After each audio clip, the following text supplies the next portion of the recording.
नमस्कार, मी आज एका महत्त्वाच्या ठिकाणी आलो आहे, ते म्हणजे दत्त मंदिर। खरं तर आत्ता आपण आहोत गोदावरी नदीच्या किनारी, आणि या नदीच्या किनारीच एक अत्यंत महत्त्वाचं आणि प्रसिद्ध असं मंदिर इथे आपल्याला दिसून येईल। तर महत्त्वाची अशी गोष्ट की या मंदिरात खरं तर आपल्याला बरेचसे नियम आपल्याला ते फॉलो करावे लागतात किंवा ते पाळावे लागतात तिथले नियम, आणि त्या नियमालाच अनुसरून तिथे ज्या ज्या गोष्टी करायला सांगितलेल्या किंवा करायला नाही, जसं की एक महत्त्वाची गोष्ट म्हणजे व्हिडिओज करणं किंवा रील्स करणं, अशा सगळ्या गोष्टींना बंदी आहे। पण मी जे काही व्हिडिओज जे टाकतो आहे, तर समजा हा व्हिडिओ मी बाहेरून घेतो, आतमध्ये मंदिरामध्ये जात नाही। आणि याही पलीकडे अशी गोष्ट की काही व्हिडिओ मी थोड्याशा इंस्टावरून, यूट्यूबवरून, इकडून तिकडून थोडंसं जोडून हा पूर्ण व्हिडिओ तयार करतो आहे। इथल्या खूप साऱ्या महत्त्वाच्या गोष्टी, की एक मंदिर तयार होतं आहे, खूप सुंदर आणि अप्रतिम असं मंदिर तयार होतं आहे, पूर्णतः दगडात म्हणजे पाषाणात ते मंदिर तयार होतं आहे। इथे कोणतेही आजार बरे केले जात नाही, तर तुम्हाला जर आजार असेल किंवा काही दुखणं असेल तर तुम्ही थेट डॉक्टरांकडे जा। तर अशा पद्धतीचे जे काही स्ट्रिक्टली म्हणजे अत्यंत काटेकोर असे नियम इथे आहेत। पण गेली 22 वर्ष मौन व्रत पालन केलेले जे काही माझे गुरुजी आहेत तेही खूप महत्त्वाचे। तर इथे जायचं कसं? अगदी सोपं आहे। नाशिकपासून जे गंगापूर गाव आहे त्या गावाच्या पुढे गेल्यानंतर म्हणजेच गंगापूर धरण जे आहे त्या धरणाच्या अगोदर एक पेट्रोल पंप लागतं। त्या पेट्रोल पंपच्या जवळच एक छोटासा मध्ये म्हणजे खराब रस्ता आहे, असं काही डांबरी रस्ता नाही आहे। तो रस्ता क्रॉस केला तर पुढे तुम्हाला अशा प्रकारच्या पाट्या दिसतील, जे श्री दत्तधाम गोदामाई किंवा गोदावरी नदीच्या किनारी जे मंदिर असेल।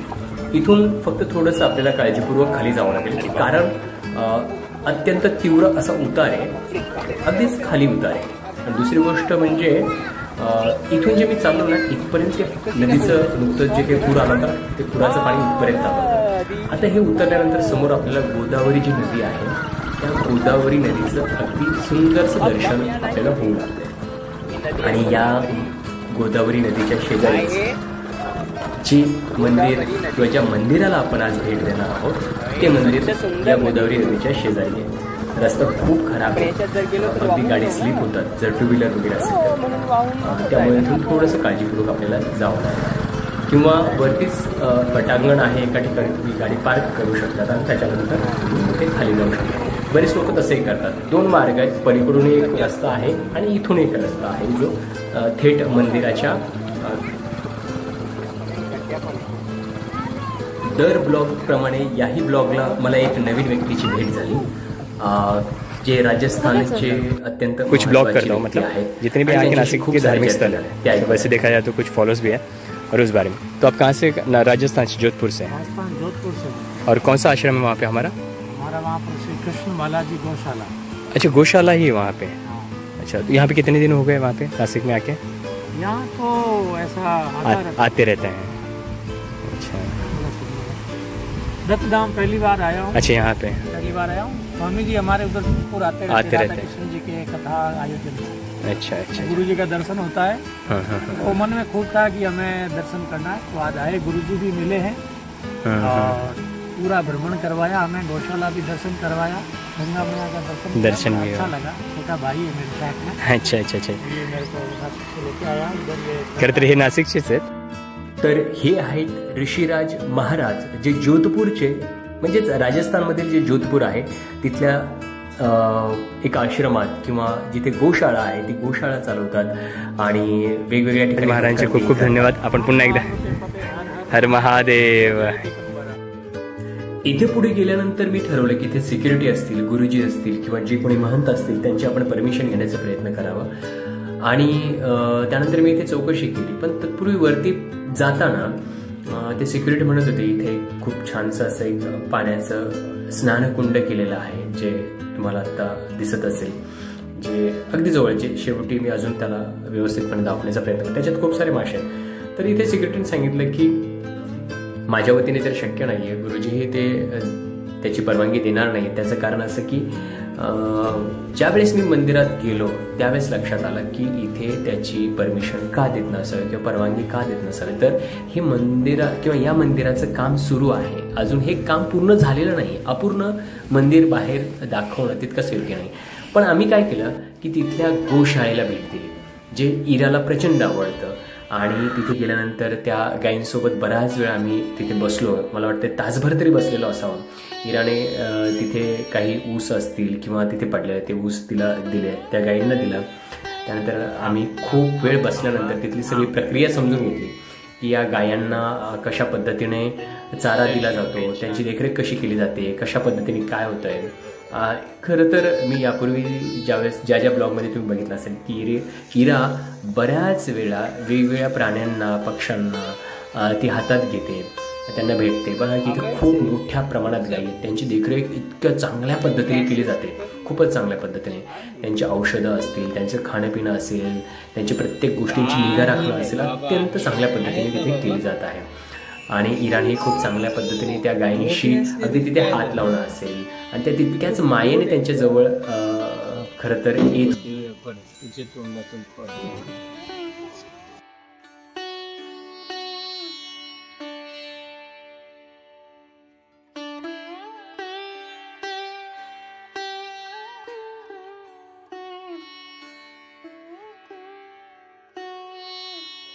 सगळ्यात महत्त्वाची गोष्ट काय वाटली असेल माहिती आहे का? इथल्या सूचना, अत्यंत महत्त्वाच्या सूचना आणि अत्यंत सुंदर पद्धतीने त्या दिलेल्या आहेत. त्या जर तुम्ही वाचल्यात त्याच्यानंतर मलाच जाणवलं की इथल्या मूर्ती असतील किंवा कुठलाच दर्शनी भाग जो असेल मी तो दाखवणार नाही, पण ह्या सूचना मात्र दाखवेल. जसे की उदाहरणार्थ दत्तधामामध्ये कोणते चॅनल नाही किंवा कोणते त्यांचे चॅनल नाही, कोणती पुस्तिका नाही, कोणते प्रोडक्ट नाही, कोणते अभिषेक, पूजा, पावती, कोणत्याही योजना, कोणत्याही प्रकारचे दानपेटी विचारून किंवा विचारण्याची गरज नाही. आणि सगळ्यात महत्त्वाचं म्हणजे इथे ज्योतिषी प्रकारचं स्वरूप चालत नाही किंवा विचारू नये. शारीरिक आजार तर तुम्ही थेट दवाखान्यात जा, डॉक्टरकडे जा. भूतबाधा, बाहेरची बाधा, अघोरी बाधा, मंत्र तंत्रद्वारे कोणत्याही प्रकारे इथे ती दूर केली जात नाही किंवा मदत केली जात नाही. त्याविषयीची कोणतीही गोष्ट विचारू नये. हे एका मंदिरात असणं हे या मंदिराचं महत्त्वाचं वैशिष्ट्य मला वाटतंय आणि ती गोष्ट मला इथे खरंच दाखवावीशी वाटली आणि समजून घ्यावीशी वाटली. यानंतर मी तिथलेच बाहेर जी गोदावरी नदी आहे त्या गोदावरी नदीच्या अलीकडे एक स्नानकुंड केलेलं आहे. त्या स्नानकुंडाच्या पलीकडे एक थोडंसं तिथे पूजेचं किंवा जे तिथे साधक आहेत, जे विद्यार्थी आहेत त्यांच्यासाठी इथे सकाळी पहाटे म्हणजे रात्रीच्या 3 वाजता ते सगळे विद्यार्थी इथे येतात, आंघोळ करून पुन्हा इथे पूजेला बसतात.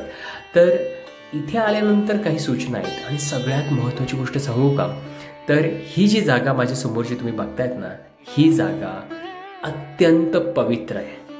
त्याचं कारण असं आहे की ज्या ठिकाणी गोदावरीचं उगम होतो तिथून तर जिथे गोदावरी वाहत जाते आणि ज्या पद्धतीने त्याच्यात दूषित पाणी जात आहे आणि ते दूषित होण्यापूर्वी कुठेतरी स्वच्छ पाणी, म्हणजे खरं तर ते गोदावरी उगम होते तेव्हापासून तर स्वच्छ आहेच, त्याच्यात काही दुमतच नाही आहे, पण अजून कुठे कुठे स्वच्छ असू शकते.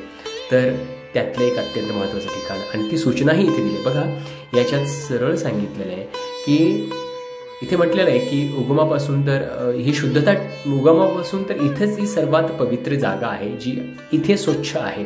इथे कोणत्याही प्रकारची घाण याच्यात सोडली जात नाही किंवा काहीच नाही. आणि महत्त्वाचं म्हणजे एक सूचना इथे की ही जागा पिकनिक स्पॉट म्हणून तुम्ही गृहीत धरू नये आणि अशा हेतूने जर तुम्ही येत असाल तर ते पहिल्यांदा मनातून काढा. त्याचं कारण असं की ही जागा अत्यंत पवित्र आहे आणि त्याला पवित्र ठेवण्याचं काम आम्हाला करायचं आहे आणि ते खरंच ते तितकंसं करतायत. आणि यात सगळ्या सूचना बघा, खूप बारकाईने सूचना दिल्या की कुठल्या प्रकारचे धूम्रपान असतील, तंबाखू असेल, काही असेल, इथं अजिबात त्याला स्थान नाही किंवा ते घेऊन देत किंवा येऊ देत नाहीत तिथे.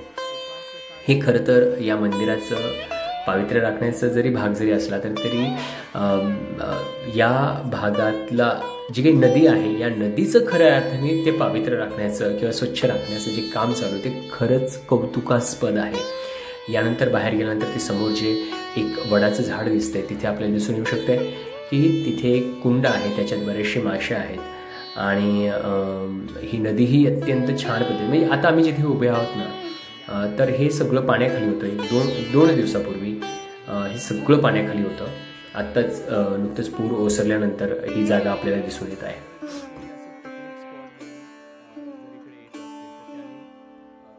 इथले जे नियम आहेत म्हणजे हा जो भाग आहे अत्यंत